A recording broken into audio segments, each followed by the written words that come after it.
Biasakan untuk menonton sampai akhir agar tidak ketinggalan mutiara-mutiara dan faedah-faedah penting. Dan yang belum subscribe dan nyalakan loncengnya, silahkan subscribe dan nyalakan agar tidak ketinggalan konten-konten. Bismillahirrahmanirrahim. Alhamdulillahilladzi waffaqana lisan Ramadan hatta awsalana ila yaumi 'Idil Akbar. La huwa yaumul 'Id. Nahnu al'an fi ashar min Syawal. Wassalatu wassalamu ala man la yantiqu 'anil hawa illa wahyuha. Sayyidina Rasulullah sallallahu alaihi wasallam حيث قال في بعض أحاديثه من صام رمضان ثم أتبعه ستا من شوال كان كصيام الدهر. Pendengar yang dimuliakan oleh Allah Subhanahu wa taala, bapak-bapak, ibu-ibu, saudara-saudari semua di mana kalian berada. Mumpung kita masih di bulan Syawal, saya pribadi mengucapkan minal aidin wal faizin, mohon maaf lahir batin. Semoga kesungguhan kita dalam sebulan yang lalu, sebulan yang lewat, baik itu dari segi puasanya, segi tadarusannya, ngajinya, dan lain-lain, semoga kesungguhan kita di sana semuanya diterima oleh Allah Subhanahu wa taala, sehingga kita bisa nanti dipertemukan, dikumpulkan dengan orang-orang soleh dan bersama baginda Rasulullah Sallallahu Alaihi Wasallam. Dan kali ini saya minta maaf, suara saya agak serak dikit karena melihat pertanyaan yang masuk dari sebagian teman tentang puasa Syawal, yang berkaitan dengan puasa Syawal, dan mungkin ini permasalahan memang yang urgen dan yang sering ditanyakan khususnya dari pihak kaum hawa, yaitu bagaimana sih, apakah boleh di dalam mazhab kita, bagaimana apakah bisa menggabungkan puasa Syawal itu dengan qadhaan seperti itu. Nah, kita insya Allah akan membahas dari pandangan fikih Syafi'i, yaitu fikih mazhab kita sendiri, yang mana kita akan ambil kesimpulan nanti dari berbagai kitab di mazhab Syafi'i, baik itu yang berbau kitab matan ataupun itu yang berbau kitab syarah ataupun itu berbau hasyiah. Jadi perlu saya sampaikan, bagaimana sih kita yang namakan kitab matan, kitab fikih yang berupa matan, yaitu kitab asalnya. Terus kitab syarah itu seperti apa, yaitu yang penjabaran untuk kitab matan tersebut, ataupun keterangan lanjut keterangan lanjut untuk kitab matan. Terus hasyiah itu apa? Hasyiah kitab fikih yang hasyiah itu seperti apa? Yaitu keterangan lanjut lagi dari syarah dan matan.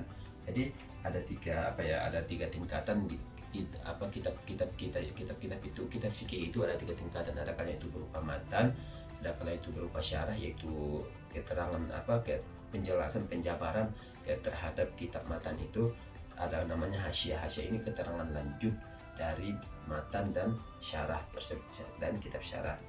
Nah, perlu kita ketahui memang puasa 6 Syawal ini merupakan puasa yang sangat dianjurkan sekali, puasa yang disunnahkan di dalam mazhab kita Syafi'i, dan ini langsung berdasarkan hadis baginda Rasulullah SAW yang diriwayatkan oleh Imam Muslim, begitu juga Imam Nasai dan periwayat hadis lainnya, yang berbunyi man shoma ramadhana thumma atba'ahu sittan min syawal kana kasyamid dahr. Siapa saja yang mempuasakan Ramadan terus dia mempuasakan 6 hari dari bulan Syawal juga, maka dia seolah-olah itu udah berpuasa, ataupun pahala yang dia peroleh itu nanti seolah-olah dia udah berpuasa setahun penuh dengan puasa fardu. Nah, jadi para ulama ahli fikih dan begitu juga ahli hadis membuat ataupun mengambil kesimpulan dari hadis ini bahwasanya salah satu keistimewaan puasa 6 Syawal itu adalah bisa pahalanya itu seperti puasa wajib. seperti puasa wajib. Beda kalau umpamanya puasa-puasa sunnah lainnya kayak puasa Senin Kamis, puasa Bid, itu pahalanya seperti seperti biasa, pahala sunnah biasa. Namun kalau puasa 6 Syawal ini, berdasarkan hadis ini para ulama menyimpulkan bahwasanya salah satu keistimewaan puasa 6 Syawal ini adalah pahalanya itu seperti puasa fardu. Nah, seperti itu. Jadi yang di dalam hadis Rasulullah SAW tadi, siapa yang puasa Ramadan terus dia puasa juga 6 hari dari bulan Syawal, maka seolah-olah dia puasa setahun penuh. Kenapa biasa seperti itu? Karena gini, karena kita di dalam syariah kita itu, dalam syariah Islam, karena Allah Maha Pengasih, sangat murah sekali. Jadi satu kebaikan itu dibalas dengan 10 kebaikan. Jadi kalau orang yang puasa, berarti Ramadan itu ada 30 hari ya. 30 hari dikali 10 berapa? Berarti 300. Berarti 300 hari itu sama dengan 10 bulan. Ditambah 6 hari. 6 hari ditambah puasa 6 hari di bulan Syawal. 6 kali 10 berapa? 60. Berarti 60 itu sama dengan 2 bulan. Berarti 10 tambah ataupun 300 ditambah 60 berarti 360 hari. 360 hari sama dengan 12 bulan. 10 bulan tadi ditambah 2 bulan sama dengan 12 bulan. Nah, beginilah ini perhitungan seperti ini juga diriwayatkan oleh ada landasannya. Diriwayatkan oleh Imam Nasai bahwasanya di dalam ada sebuah riwayat, siam Ramadan bisitat bi asyrati ashhur wa siyamu sittati ayyamin bi syahrain. Jadi puasa Ramadan itu ganjarannya 10 bulan, seperti pahala 10 bulan berpuasa, dan puasa 6 hari seperti 2 bulan. Nah, inilah yang merupakan sebuah fadilah dari puasa 6 Syawal. Jadi ini puasa ini adalah perlu ketahuan puasa sunnah, bukan puasa wajib. Puasa sunnah yang disunnahkan dalam mazhab Syafi'i. Nah, untuk mengerjakannya itu boleh boleh berturut-turut, juga boleh berpisah-pisah, boleh diselang-selingi, satu hari di minggu ini ataupun 2 hari di minggu ini, minggu depannya 4 hari, ataupun terserah, pokoknya boleh 1 hari dulu, terus lusanya lagi, boleh diselang-selingi. Dan karena kita di sini sekarang udah 11 Syawal, kan kita 11 Syawal sekarang, berarti kita masih ada kesempatan 19 hari lagi. Jadi 19 hari lagi, terserah kita mau mempuasakan di mana, di hari kapan, pokoknya selama itu masih di bulan Syawal, 6 harinya itu harus di bulan Syawal, maka itu boleh-boleh saja. Namun yang paling afdalnya, kalau masalah afdal, adalah disambung langsung langsung bersambung dengan bulan Ramadan, dalam artian pas setelah Id langsung, yaitu berarti mulai dari 2 Syawal sampai 7 Syawal. 2, 3, 4, 5, 6, 7, 6 hari. Berarti mulai 2 Syawal, paling afdalnya itu berturut-turut mulai 2 Syawal sampai 7 Syawal. Namun ya kalau kita ada seperti di sini, adanya seperti itu. Makanya kalau kita di sini itu 2 Ramadan itu udah suasana itu udah kembali kayak Ramadan juga lagi. Jadi semua juga tempat-tempat, baik itu di pasar, baik itu toko-toko ataupun lain, pokoknya suasananya sih udah kayak Ramadan sudah. Baik bukanya ataupun orang-orang buka di sana itu kayak toko-toko, warung-warung itu bukanya nanti pas sore-sore, ataupun kayak pokoknya persis kayak puasa. Karena orang-orang sini, orang di Tarim di sini adalah mengamalkan yang paling afdolnya, mengamalkan yaitu mempuasakan itu di hari kedua Syawal sampai hari ke-7, yaitu bersambung berturut-turut. Itu yang paling afdol di dalam mazhab Syafi'i, dalam mazhab Syafi'i. Jadi beda kalau di Indonesia. Kalau di Indonesia kan ya kayaknya, kalau di Indonesia itu kan kita itu di 2 Syawal, di tanggal 2 Syawal itu masih asyik dengan namanya merayakan hari raya, ataupun baik itu silaturahmi ke kerabat-kerabat dan lain-lain. Itu Itu kalau di Indonesia, tapi kalau kita di sini seperti itu adanya. Nah, itu sekalipun seperti itu enggak enggak merupakan ketinggalan bagi kita selama kita masih mempunyai 19 hari lagi untuk mengerjakannya. Jadi ini seperti yang kita bilang tadi, boleh dikerjakan berturut-turut, boleh diselang-selingi. Namun yang paling afdal tadi mulai 2 Syawal sampai 7 Syawal bersambung. Nah, dan apakah kalau sekiranya ada orang yang ada yang puasa Ramadannya itu bolong umpamanya, apakah dia boleh mempuasakan bulan Syawal? Jadi dilihat dulu, kalau sekiranya dia itu meninggalkan puasa Ramadan, dia itu ada bolong puasa Ramadannya disebabkan ada udzur syar'i, dalam artian disebabkan hal-hal yang dilumrahi ataupun yang dibolehkan dalam syariat, seperti umpamanya orang haid ataupun kaum hawa, kan pasti otomatis kan kaum hawa itu pasti mempunyai hari bulanannya. Jadi begitu juga umpamanya orang yang musafir di pas Ramadan, yaitu itu namanya udzur syar'i, yaitu kalau sekiranya orang itu enggak puasa ataupun bolong puasa Ramadannya di bulan Ramadan, apakah itu boleh? Maka kalau sekiranya dia itu ketinggalan puasanya itu di bulan Ramadan itu karena udzur syar'i seperti orang haid ataupun orang musafir, maka itu boleh-boleh saja dia untuk mengerjakan ataupun mempuasakan puasa 6 Syawal seperti itu. Adapun orang yang meninggalkan puasa di bulan Ramadan, pernah bolong puasanya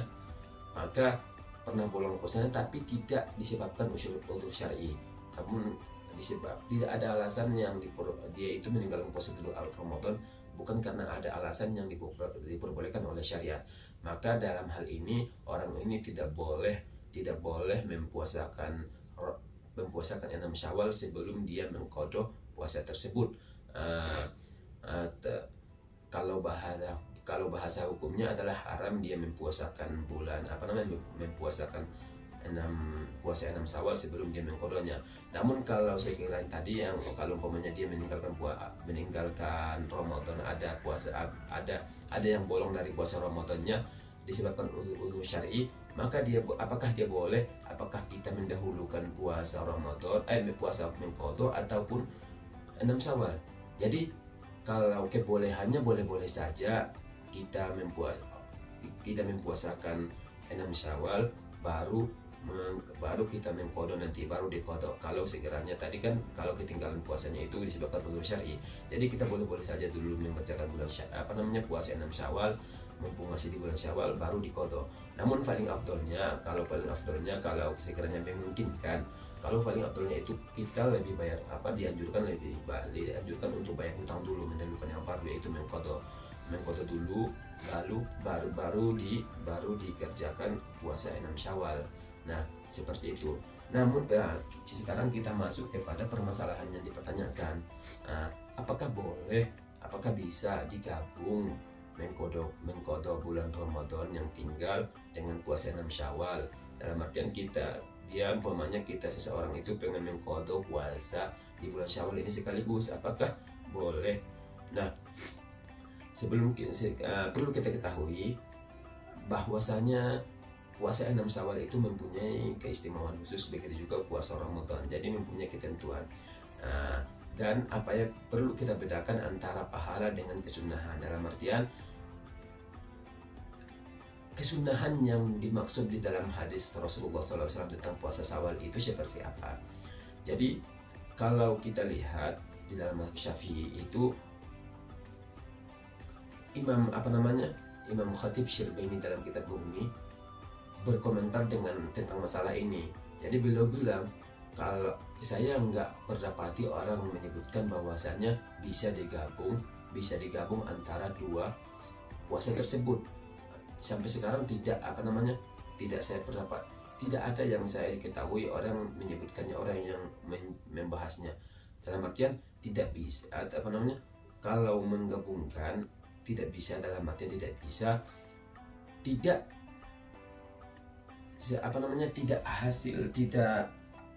kita tidak akan peroleh kesunahan seperti yang dimaksud dalam hadis itu tersebut.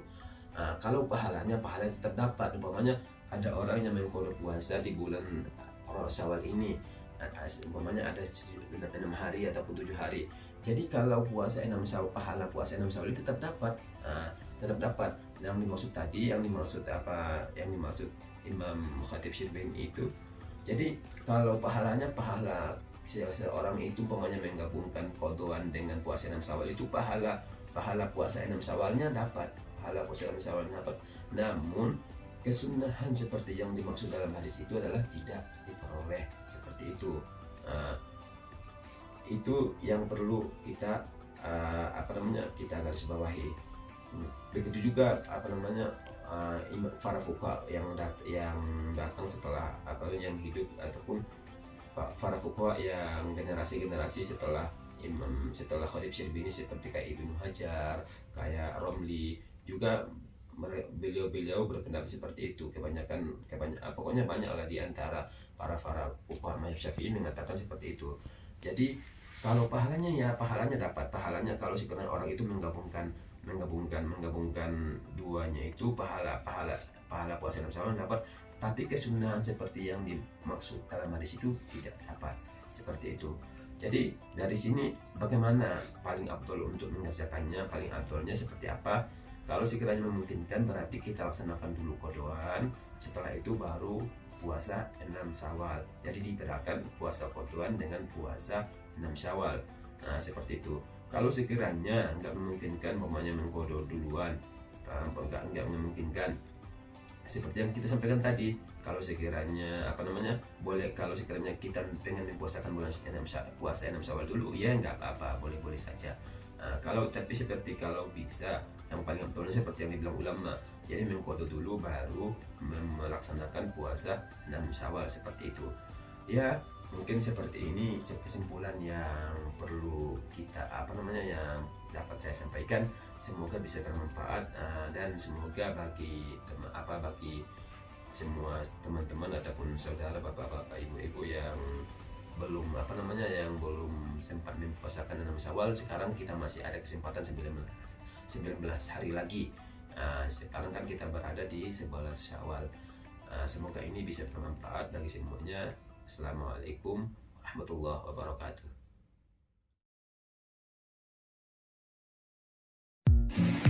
Apa beratnya untuk saling berbagi antar sesama hanya dengan nge-share video ini sebanyak-banyaknya?